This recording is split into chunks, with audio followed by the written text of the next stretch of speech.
กระทรวงการเงินชี้แจงการวางแผนรองรับในปี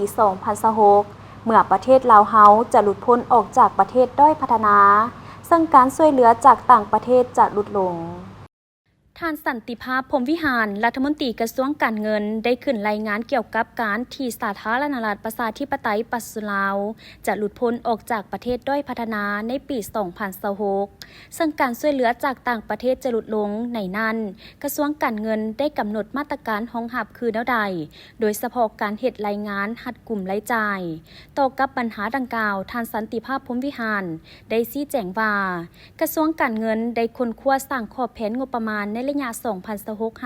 2026-2030 โดยสุ่มใส่การขยายฐานรายรับภายในและปรับโครงสร้างรายจ่ายให้สอดคล้องระหว่างรายจ่ายปกติและรายจ่ายลงทุนโดยเฉพาะการจัดสรรงบประมาณให้แขนงบุริมสิทธิ์ติดพันกับการพัฒนาทรัพยากรมนุษย์และการแก้ไขความทุกข์ยากให้หลายขึ้นฉะนั้นในระยะปี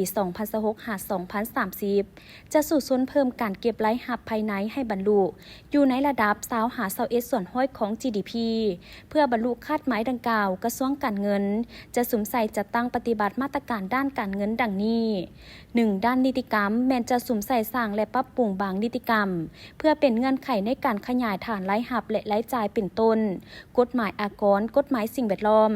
รัฐบัญญัติว่าด้วยอากรสุ่มใส่รัฐบัญญัติว่าด้วยรายการสินค้าและอัตราภาษีขาออกรัฐบัญญัติว่าด้วยค่าทรัพยากรธรรมชาติกฎหมายว่าด้วยงบประมาณและอื่นๆ 2. เวียกคุ้มครองสวยอากรแม้นจะสุ่มใส่ขยายฐานอากรใหม่เป็นต้นการค้าทางดิจิตอลอากรสิ่งแวดล้อมธุรกิจประกันภัยและการซื้อขายวัตถุมีค่าและอื่นๆสืบต่อหันหัวหน่วยวิสาหกิจเข้าในระบบอากรมูลค่าเพิ่มปรับขึ้นอัตราอากรสมใส่ในบางรายการสินค้าอัตราภาษีขาออกอัตราค่าทรัพยากรธรรมชาติค่าธรรมเนียมและค่าบริการวิชาการและอื่นๆ 3. เวียกงานภาษีจะเข้มงวดปฏิบัติมาตรการคุ้มครองสินค้าฟุ่มเฟือยโดยออกนิติกรรมเกี่ยวกับการกำหนดด่านนำเข้าและกำหนดเส้นทางการเคลื่อนย้ายสินค้าประเภทน้ำมันเสื้อไฟออกระเบียบการกำหนดด่านนำเข้าสินค้าประเภทยานพาหนะผ่านด่านสากลที่มีท่าบกพร้อมนั้นออกระเบียบการกำหนดด่านนำเข้าสินค้าฟุ่มเฟือยประเภทเครื่องดื่มที่มีธาตุเหล้าส่วนด้านรายจ่ายจะสืบต่อปฏิบัตินโยบายประหยัดและต้านการฟุ่มเฟือยโดยหันกลไกการคุ้มครองงบประมาณไปตามแผนงานโครงการลดผ่อนรายจ่ายปกติที่บ่จำเป็นลงสืบต่อปรับปรุงโครงสร้างรายจ่ายงบประมาณให้สมส่วนหักการคุ้มครองการเบิกจ่ายเป็นทันสมัย